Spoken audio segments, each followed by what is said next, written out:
My name is Jasmine Sandler. I am the CEO of JS Media. Here at JS Media, what we do is we help women, we help them become thought leaders through events, through branding, through social media, and through this podcast series. And this podcast series, I have the pleasure of interviewing amazing women in business, like seriously amazing women in business, so that I can steal their secrets for you guys, so you can all become Wonder Women in business, and that's what it's all about. So I'm thrilled to have Cate Luzio here. Welcome, Cate. Thank you. Thanks for having me. Yeah, so Cate Luzio is the founder and CEO of Luminary, of which I am a member. And if you're not a member, you should be, and we'll be talking about that today because it really is the place that supports women in New York City, and God bless. So I'm just going to give a little bit of background about you, Cate, if you don't mind. Sure. For my audience that doesn't know Cate yet, and soon you will. So Cate, again, is the founder and CEO of Luminary, and she's an real advocate for gender parity and committed to leveraging women's voices and girls' voices, and serves on the National Board for Girls, which I don't know too much about. I'll talk about it, sure. Fill us in. She's a widely recognized industry leader with over 20 years of experience in financial services, a deep background in managing Corporate investment banking. Thank you. Yeah. No, it's okay. Background is not in finance, but I learned with all my guests. Yeah, absolutely. And she was responsible for HSBC for over $2 billion. And $2 billion P&L with 72 countries and over 2,000 people. Yeah, it's amazing. And previous to that with JP Morgan, right? Yes. As a head of multinational corporate banking across Europe, Middle East, and Africa. Wow, Yeah. we call that EMEA. Yeah, EMEA. Absolutely. That's like IBM days. Yes, that's exactly right. Not everybody knows that. No, they don't. I always say EMEA. They're like, what are they talking? Yeah. What are you talking about? Yeah. And she's held several executive sponsor positions at these organizations. So Cate is a Wonder Woman in business. She's been named top 25 women to watch in American Banker, which to me is amazing because this is what we talk about in Wonder Woman in business, these male-dominated industries, and how do we have these thought leaders coming up and changing these industries. She's all over the press, very impressive. She's been featured in the Financial Times, Fast Company, Forbes, Wall Street Journal, CNBC, Bloomberg, USA Today, TheStreet, Yahoo Finance. It just goes on. But the one that impresses me most, strangely enough, is Women's Wear Daily. By the way, it's one of the things I read it and I was like, oh my God, I'm so excited.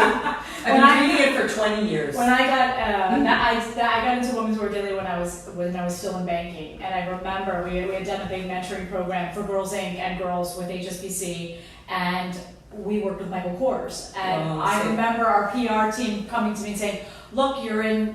You got an article in WWD," and I'm like, I've made it. I'm here. That's all. As a fashion person, as someone who was in banking for so long and loved fashion, I was like, this is it, WWD. It's kind of in life when you make. It's like the Madonna of women's magazines to me. Exactly, especially if you like clothes and fashion, and so that was a big deal. Well, we're really plugged into WWD today. So speaking of magazines, Cate is a contributor for Forbes and Fast Company. Yeah. Congratulations. I know Forbes Women is doing quite a bit to empower women and drive changes in diversity and inclusion. So, enough about your bio. Let's get you to answer some questions. So, thanks for having me, by the way. This is exciting. Oh no, this is I love the title, Wonder Woman in Business. Like, what could be better?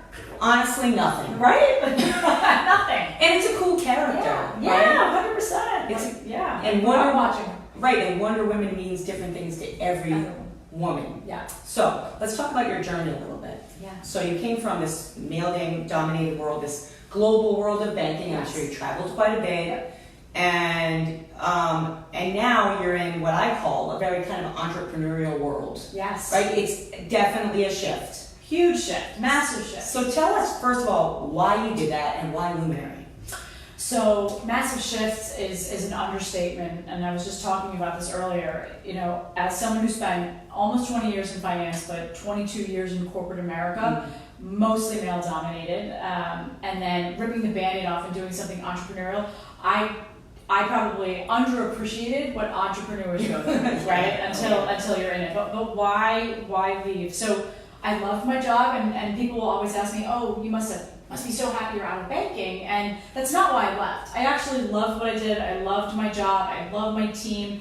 But I was leading a lot of our women's initiatives, both at JP Morgan and HSBC, and I wasn't seeing the impact that I wanted. And they're huge companies, and all companies are trying and doing a lot. But I thought there's got to be a better way to do this, but not just in one company or in one industry. And how do we not silo women, because we are siloed already, Correct. Yeah. into you're a banker, you're a creative, you're an entrepreneur, you're a C-level. Why are we doing that so much when we should be bringing women together?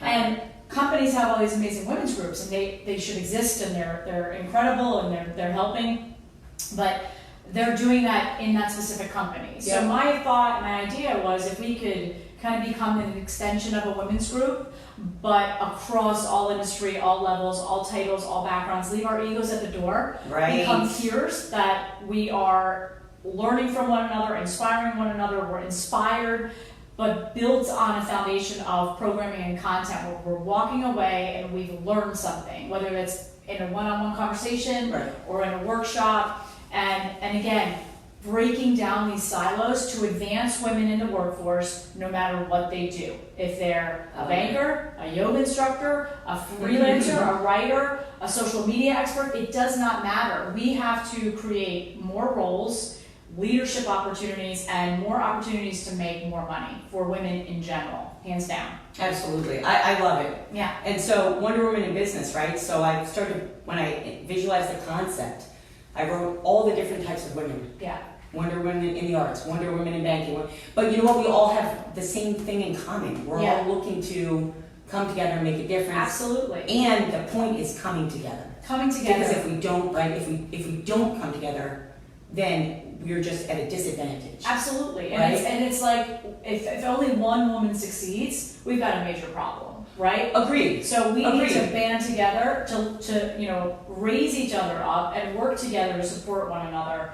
So before you rip that welcome mat out from underneath the door when that next woman's coming in, welcome her, guide her, teach her, help her. If we don't do that, then all of these statistics that we talk about, particularly women on boards, women in the C-suite, they will never change unless we invest in the pipeline of women coming up. Right. And it's in all industries and all titles, all backgrounds, everything. And it's really important because as someone in finance, I was meeting with so many women. They would ask for time on my calendar, let's have a coffee, let's have a chat. And all they were looking for was that if I can see it, I can be it opportunity. Right, yeah. And so we've got to show more that we're out there, and we're out there in numbers, and we're not going away. That's the key. We're not going away. Right. It's not like it's not a fad. Exactly. And that's why the whole Me Too thing, for me, it's not just a Me Too movement or this past thing or this initiative or this women in politics. It's much bigger, right? It's much bigger, and again, it goes to, and it's not just the U.S., it's everywhere, and it's back to girls, right? So we can't just focus on the women that are already at the C level. We've got to focus again in that pipeline, the women that are coming into the workforce, but even before that, these girls that are growing up, showing them role models, showing them that they can be anything, but giving them the tools so that they can do and be anything. If they want to launch their own company, if they want to run a company, if they want to, teach at Harvard, whatever that is, we've got to be able to give them that tools, but also starting with that confidence from the get-go and just build upon that and build upon that. Yeah, and in some respects, it's interesting. I'm going to ask you a question in a second. Yeah. What's interesting to me is, so I've had an internship program that I've run for my business forever.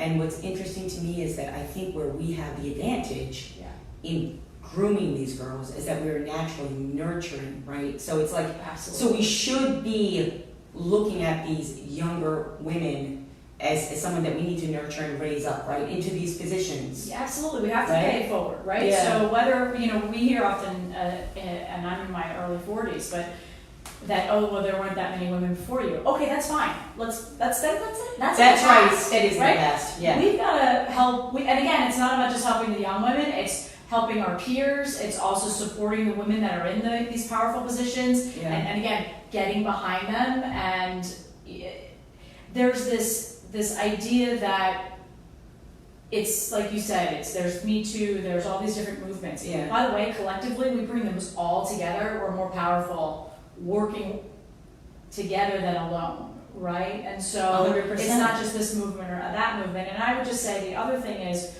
we can't do it all alone. Luminary, one of one of my kind of things that I speak about a lot is that we have to have men on Inclusion this is so important. right? Yeah, of course. So if we keep excluding them from the conversation, Mhm. again, we're not helping ourselves. And Yeah. so, as someone who, again, was raised in banking and very male dominated, all of my mentors were men. And they were great mentors. They're one of the reasons why I had a successful career. They're one of the reasons that I had a successful career in order to save money that I could self-fund this business, right? Yeah, I get it. And so women have to keep engaging men. We have to keep asking them to also be our mentors and our sponsors, Yep. not just the women. We're only, again, women are going to do this together, and we're Yeah. going to do this with the support and help of men too. Right. So let me ask you about the girls program that you're involved Yeah, with. Girls Inc. What is it about?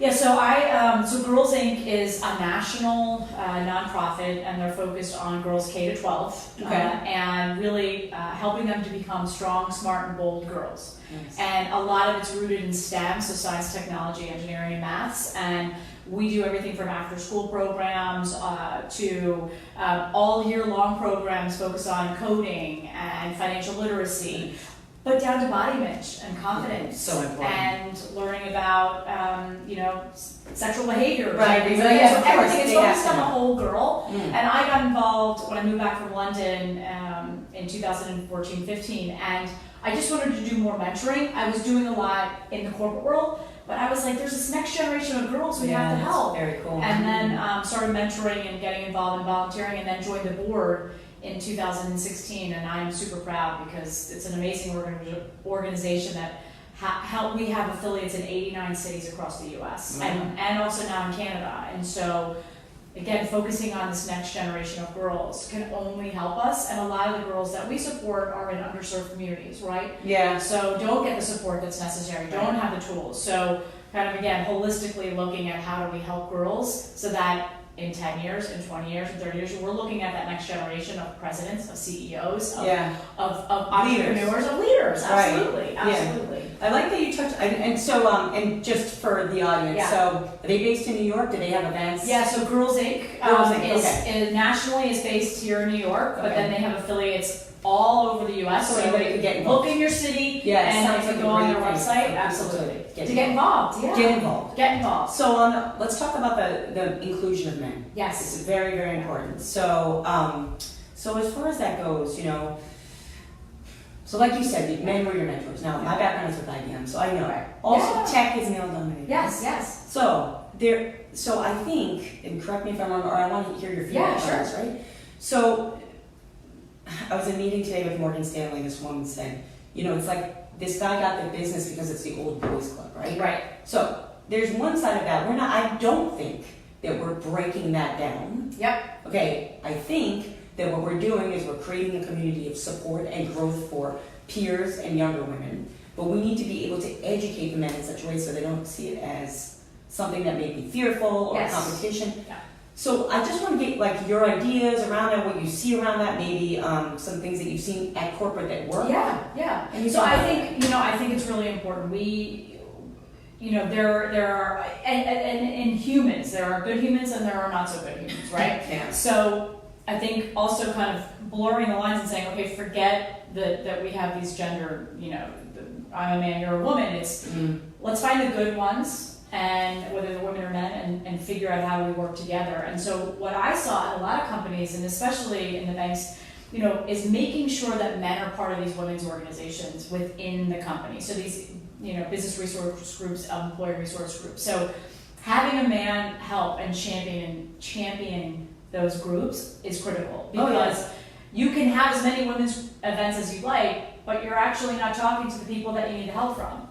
Right? That's true. You need the resources. You need them to understand what you're going through, and okay, I'm not getting that job, and I'm stuck at this level. I'm not getting the money that I'm asking for. And again, it's not all men's fault, but it's this whole idea of education and saying we're not going to make a dent in these statistics if men don't help us. And it's why we talk a lot at Luminary about, we need men in the conversation. You also need what, at LinkedIn does a whole thing, and I was just with a woman from LinkedIn, this whole idea of +1. Yeah. So bring the +1 that doesn't look like you Right. into a meeting. And so whether that's a person of color or a man, you've got to take that initiative to do it and not just sit back, because if we don't stand up and do more, then nothing's going to change. Well, yeah, that's anything. That's why I did Luminary, right? It's like I wasn't seeing the change that I wanted, so That's I Wonder Woman created business, it, yeah. right? Well, that's your entrepreneurism. Yes. That's Yes. what we do. Yeah. We're looking to create change. Absolutely. So I know that you're involved with many corporate partnerships today. Yes, So yes. how do you see women's initiatives and D&I programs working today? Like I've interviewed, now you're my guest, 10, and every woman has a different idea of what's going on in terms of like, do you think the change is moving quickly? Do you think it's too slow in terms of what's happening at corporate with D&I? Support for Luminary, support internally. So I think the good news is that there are more and more organizations that are taking it seriously, right? So there's been a lot of progress, certainly from when we started in our careers. Yeah. And it is slow, but things don't happen overnight. I think a big opportunity for companies, and it's why we work with corporates as well, and organizations, not just individuals, is saying, let's understand what your women want, and not all of them just want an event with a panel. A lot of women are saying, I'm here, I would like to learn more. I need to advance some of these skills, or I need to focus on these other skills in order to advance. And a lot of them, that's what they're hearing in their mid-year and year reviews. It's like, well, you're great, but you don't have X. Well, help me get that other skill that you're talking about that I'm missing. Yeah. And so companies, I think, need to look at how they're investing in their women and doing it in a different way, and letting organizations and spaces like a Luminary be complementary to their existing work. If you think of women's groups or any of the employee resource groups, they're volunteer-led.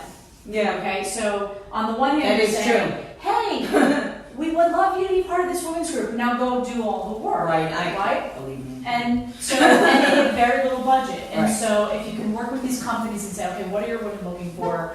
And by the way, not every woman is looking for the exact same thing. So working with someone like Luminary, it gives women at the individual level, but supported by their company, an opportunity to say, Supported by their company. Exactly. That's the key. And that's 100% the key. They've got to feel that support, that they can go and take that workshop on how to develop my personal brand, or how That to would be be nice. agility. Send them all over. Right? Yeah, no, I hear you. And that's where this idea of breaking down the silos, bringing women together, so it's not just about that one company's women's group, it's about JP Morgan and Goldman Sachs and Unilever and Hydrogen Struggles and Girls Inc. coming together in one space and learning from each other. Yeah. So that's why we've got the individual focus like you, and then the corporate memberships. Yeah, no, that makes a ton of Yeah. sense. It's good to hear that. So let's talk about how you would define a Wonder Woman in business. When you hear the term, Yeah. what do you think of? Besides a cape, of course. Of What do you course, think of? and just cool jewelry, because she always had those like I have that bands, on that right? tape. No, what do I think? I think it's someone that stands up for herself and others, and I think that people forget about that because everyone's so focused on growing their business, Exactly. they're developing their brand. It's like tunnel vision. Right? And Yeah, so I first get and it. foremost, it's sticking to your values. Yeah. Because that will lead you into becoming a Wonder Woman in business in whatever you do. I think authenticity is critical. There's a lot out there. We are inundated with so much, Oversaturated. and with social media, as you know. Right, of course.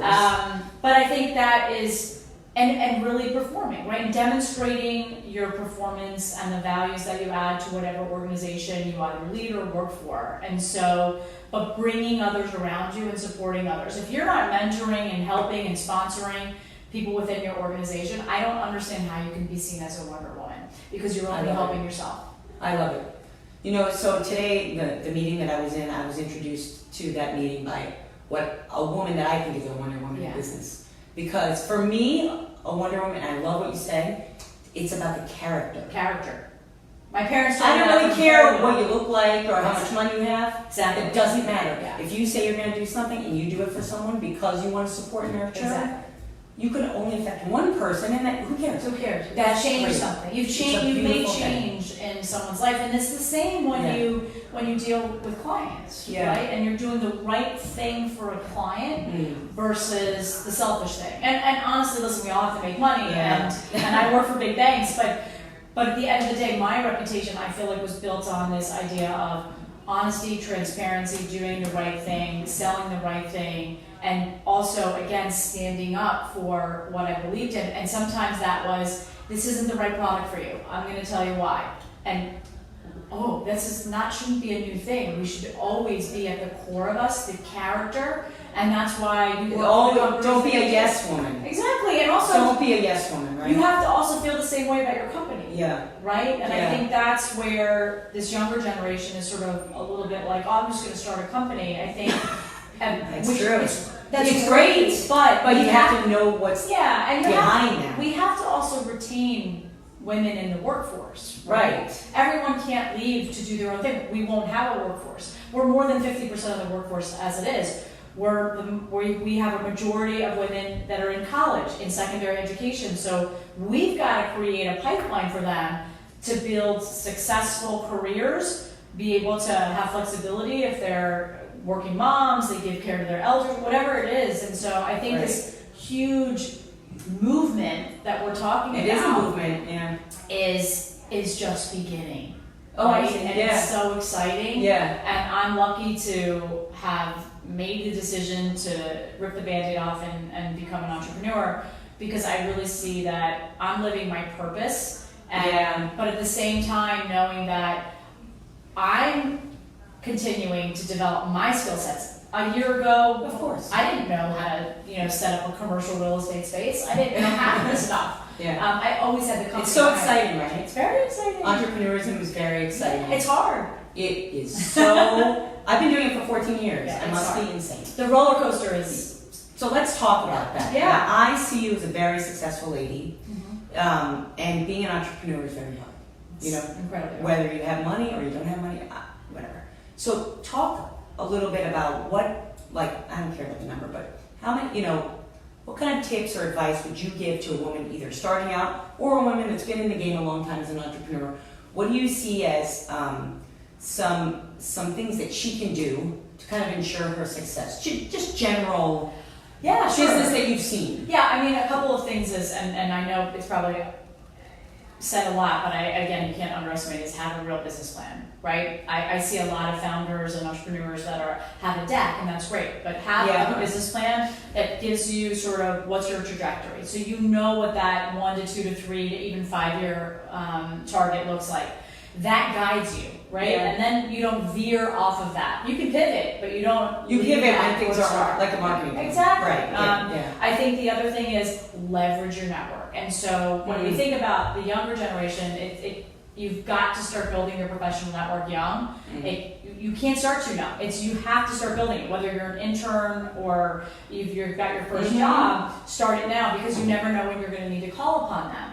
When I was starting Luminary, again, I had hired bankers for 20 years. And so that's a completely different skill set than what I needed to run and build Luminary. Yeah. And I didn't know what I needed for marketing. I didn't know what I needed necessarily for a COO or my head of events, because I had that infrastructure built in. Right. In You my just call on company. those You people. just call on them. I get it. Yeah. And so, but I called on my network to say, hey, this is the job I think I need.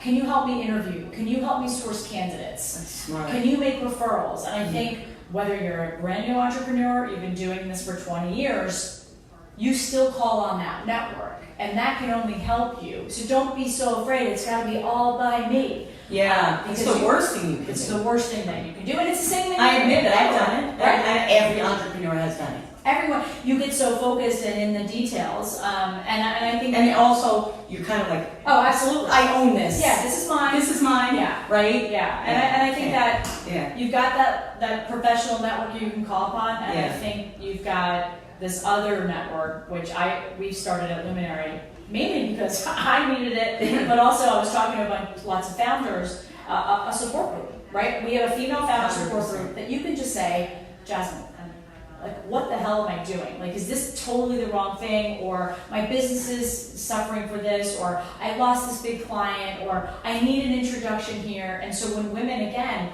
we like smaller groups. Yeah. Right? We like to come together and say, and I've been hearing that time and again at every women's conference where I speak. It's the same thing. Right? We've talked about this on the phone, right? Yeah. They like these smaller groups. More curated. Yeah. Versus I walk into a 500-person event, I'm only going to meet the person next to me. Right. And I'll get her business card, and then what's the follow-up? Follow up that's how I've led my life. Me too. It's so critical, the follow up. So let's talk about when you were, we've talked about you professionally. Yeah. A little bit on the personal side. I just want to know, Yeah. when you were young, Yeah.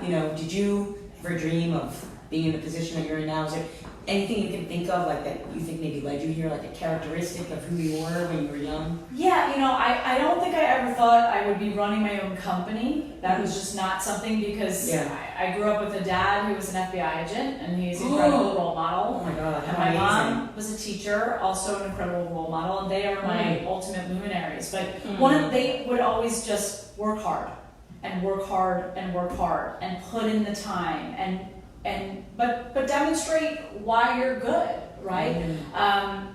When I was very little and I played a lot of sports, and I've talked about this as, the minute you fall down, don't start crying. You gotta get up. Get up, brush yourself off, walk it off, and keep going, and raise your hand and take the initiative. And so if I think back to sort of one instance that I think probably, if I looked back, I would say, okay, this led me to where I am, is I played soccer my whole life and on boys teams. And when I got to high school, there was no girls team at the high school that I went to, and they wouldn't let me play on the boys team.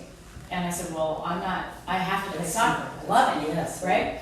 And a good friend of mine that's still a friend, we said, well, what do? We have no team. And my dad said, you go around and you get petition and you get signatures, and then you're going to go present to the school board, and you're going to say why you deserve a soccer team. So I did.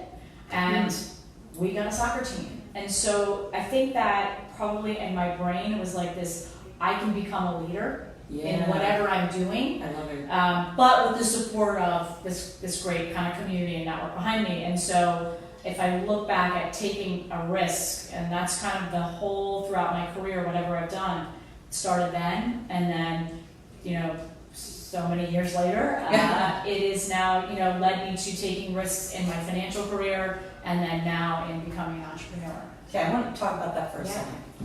Taking risks. Yes.